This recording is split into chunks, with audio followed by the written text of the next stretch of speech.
Okay, welcome back. This week we're finishing Henry IV. This video we're reading Act 5, Scenes 2 and 3. Remember, we just ended off with King Henry offering again, extending an olive branch of peace to the rebels. And then on top of that, Hal said, let's save all these men who've come here to fight, and I will combat Hotspur one-on-one. But remember, they told these things to Worcester, not Hotspur himself. So we are going to see how those messages are communicated, or whether or not they are communicated. So let's read our summaries, and then we're going to get straight into it.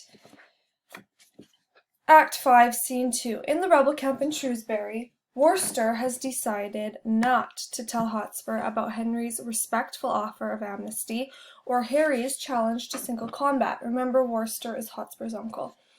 Worcester is afraid that Hotspur would accept the offer of peace, which he does not want.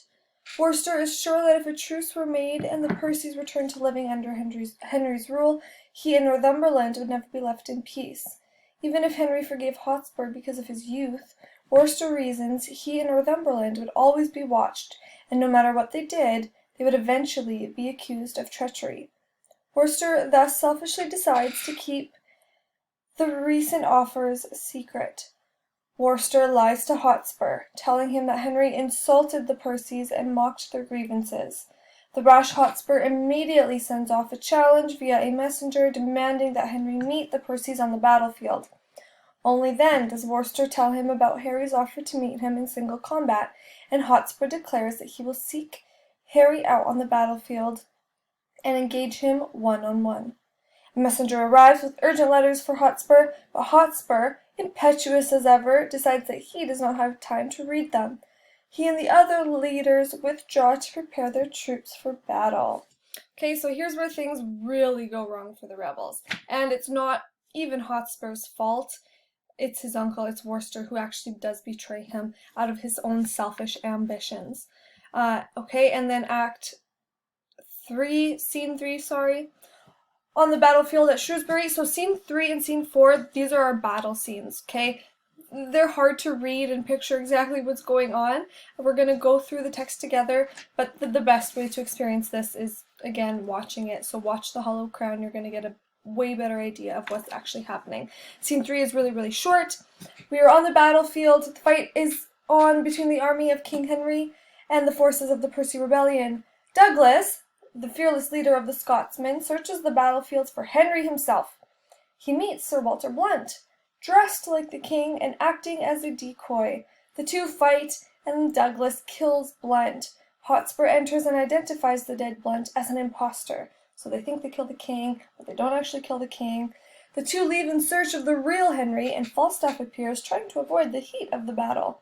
He encounters a breathless Harry, who has lost his sword. Harry asks Falstaff if he can borrow his. The cowardly Falstaff declines to give it up. If Hotspur is still alive, Falstaff does not want to be unarmed. Disgusted, Harry leaves and Falstaff goes on in a different direction. Alright. Take out your texts. Oops.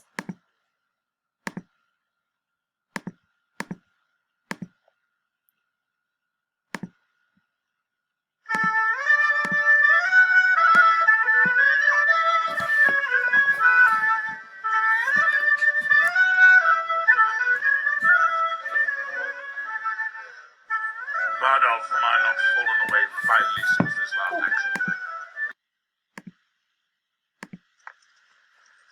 Oh, no. My nephew must not know, Sir Richard, the liberal and kind offer of the king. To a best indeed. Then are we all undone. It is not possible, it cannot be the king should keep his word in loving us. He will suspect us still, and find it time to punish this offence in other faults. Supposition all our lives shall be stuck full of eye.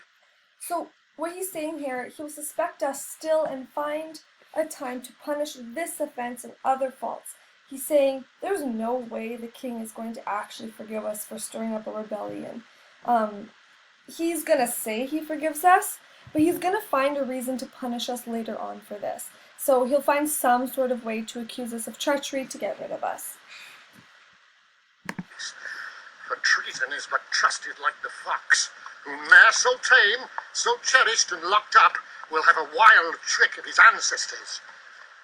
Look how we can, or sad or merrily, interpretation will misquote our looks, and we shall feed like oxen at a stall, the better cherished, still the nearer death. My nephew's trespass may be well forgot. It hath the excuse of youth and heat of blood, and an adopted name of privilege, a hair-brained Hotspur, governed by a spleen. All his train him on, and his corruption being ta'en from us. Shoot, I don't know what happened there. But for him to say, where does he say this? My nephew's trespasses may well be forgot, and hath the excuse of youth and heat of blood. So he's saying, listen, Hotspur is Hotspur. The king's gonna forgive him. He's gonna use the excuse that, oh, Hotspur was young, and he was hot-blooded and hot-tempered, and he didn't really know what he was doing. I'm going to instead, I'm gonna forgive Hotspur, but I'm gonna hold a grudge on Worcester and Northumberland. Us, we as the spring of all, shall pay for all. Therefore, good cousin, let not Harry know in any case the offer of the king. Deliver what you will, I'll say it is so. Here comes your cousin. My uncle has returned. Deliver up, my lord of Westmoreland. Uncle, what news? The king will bid you battle presently. Defy him by the Lord of Westmoreland. Lord Douglas, go you and tell him so. Marian shall, and very willingly. There is no seeming mercy in the king. Did you beg any, God forbid? I told him gently of our grievances, of his oath-breaking, which he mended thus by now forswearing that he is forsworn. He calls us rebels, traitors, and will scourge with haughty arms this hateful name in us. Arm, gentlemen, to arms, for I have thrown a brave defiance in King Henry's teeth, and Westmoreland that was engaged did bear it, which cannot choose but bring him quickly on. So Worcester is completely lying to Hotspur. Hopefully you've picked up on that. He says he calls us rebels, traitors, and will scourge with haughty arms his hateful name in us. That's not at all what King Henry said. King Henry said, let me do whatever I can to bring peace and prevent bloodshed. The Prince of Wales stepped forth before the king, and nephew challenged you to single fight. Oh, would the quarrel lay upon our heads, and that no man might draw short breath today but I and Harry Monmouth. Tell me, how showed his tasking? Seemed it in contempt? No, on my soul, I never in my life did hear a challenge urged more modestly. And as a brother, should a brother dare to gentle exercise and proof of arms. Gave you all the duties of a man, trimmed up your praises with a princely tongue, spoke your deservings like a chronicle, making you ever better than his praise by still dispraising praise valued with you. Which became him like a prince indeed. He made a blushing sight of himself, and chid his truant youth with such a grace, as if he mastered there a double spirit of teaching and of learning instantly. There did he pause, but let me tell the world, if he outlived the envy of this day, England did never owe so sweet a hope so much misconstrued in his wantonness. Cousin, I think thou art enamoured upon his follies. Never did I hear of any prince so wild a liberty.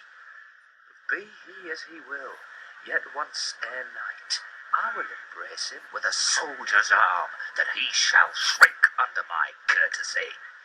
Arm, with speed, and fellows, soldiers, friends, better consider what you have to do, than I that have not, well, the gift of tongue, can lift your blood up with persuasion.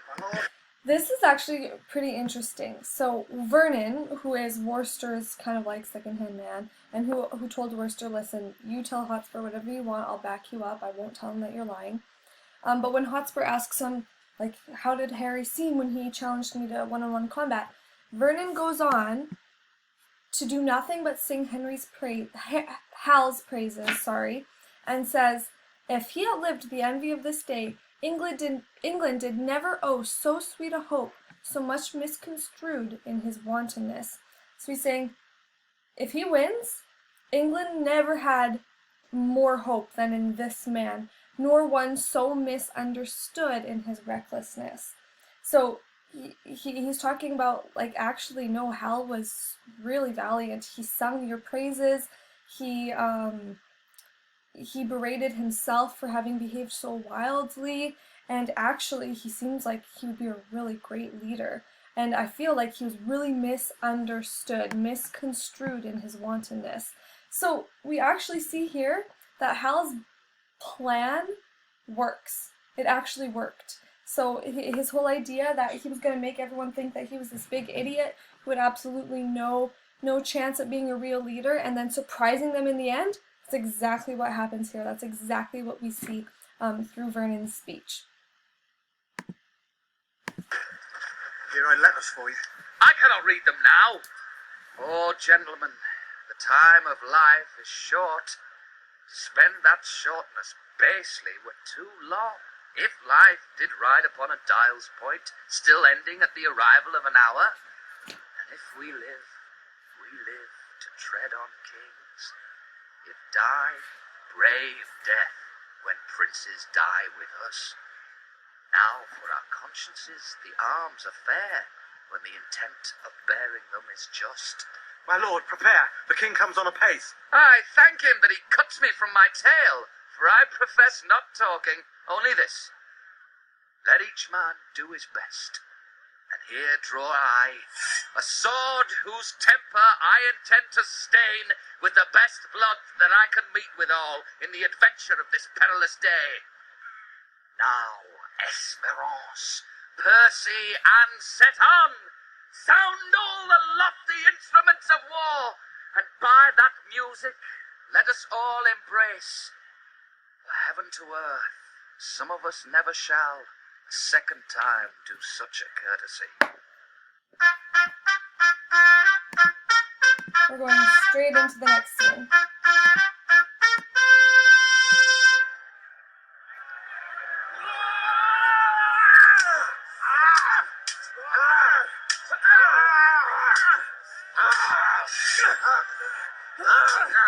Well, what is thy name, that in battle thus thou crossest me? What honor dost thou seek upon my head?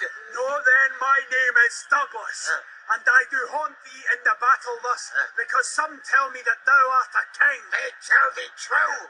The Lord of Stafford dear today hath bought thy likeness, for instead of thee, King Harry, this sword hath ended him. So shall it be, unless thou yield thee as my prisoner. I was not born a yielder, thou proud Scot. And thou shalt find a king that will revenge Lord Stafford's death.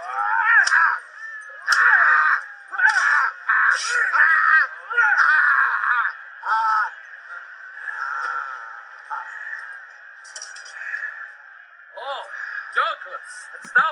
Can I just say, Sir Walter Blunt is overlooked in this play. He is the most loyal ally that King Henry has, even dying for him. Fought and homed and thus, and never had triumphed upon a Scot. All's done, all's won. Here, breathless, lies the king. Where? Here, This Douglas? No, I know this face full well. A gallant knight he was. His name was Blunt. Semblably furnished like the king himself. fool go with thy soul, whither it goes. A borrowed title hast thou bought too dear. Why didst thou tell me that thou wert a king? So Douglas actually kind of feels bad here. So Hotspur's saying, this isn't the king. His name was Blunt. He's sembly furnished like the king. Furnished means kind of decorated, meaning he's just dressed like the king. And Douglas says, why did you tell me you were a king? A borrowed title hast thou bought too dear. So he's saying you paid too dearly for this. The king hath many marching in his coats. Now, by my sword I will kill all his coats. I'll murder all his wardrobe, piece by piece, until I meet the king. Up and away, our soldiers stand full fairly for the day.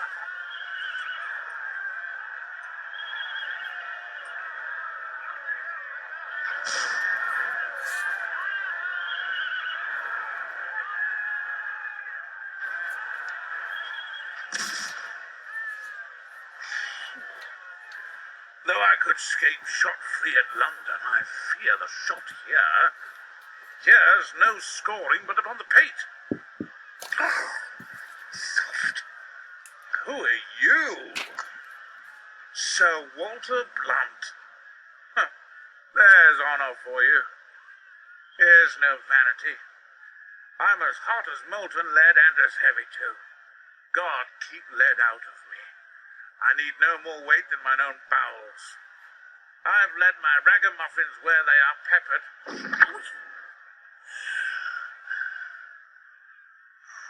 There's not 3 of my 150 left alive, and there for the town's end to beg during life.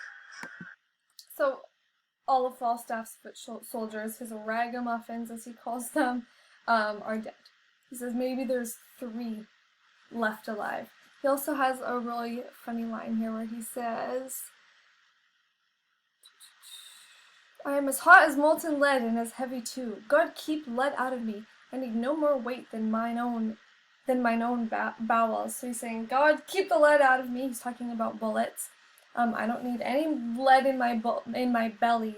Like, my guts are heavy enough. But who comes here? What, standst thou idle here? Lend me thy sword. Many a nobleman lies stark and stiff under the hoofs of vaunting enemies, whose deaths are yet unrevenged. I prithee, lend me thy sword. Oh, Hal, I prithee give me leave to breathe a while.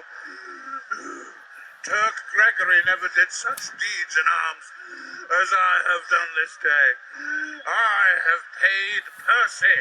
I have made him sure. He is indeed, and living to kill thee. I prithee, lend me thy sword. Nay, before God, Hal, if Percy be alive, thou getst not my sword, but take my pistol if thou wilt. Give it me. What is it in the case? Aye, Hal, 'tis hot, 'tis hot. There's that will sack a city. Sack? What, is it a time to jest and dally now? Well, if Percy be alive, I'll pierce him. If he do come in my way, so. If he do not, if I come in his willingly, let him make a carbonado of me. I like not such grinning honour as Sir Walter hath. Give me life, which if I can save, so. If not, honour comes unlooked for, and there's an end.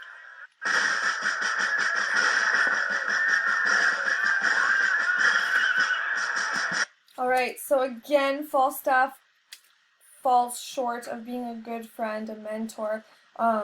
Anyone with an ounce of honor or courage, he's not even fighting, he's hiding from the battle, and rather than giving his sword to Prince Henry, who's trying to go find Hotspur and kill him, he would take it for himself, and then he says, well, you can have my pistol.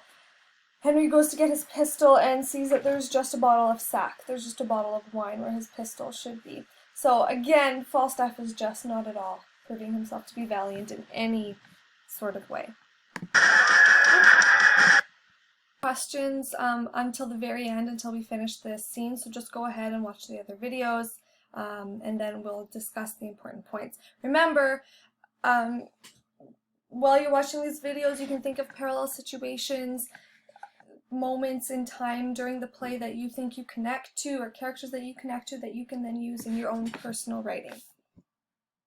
See you in the next one.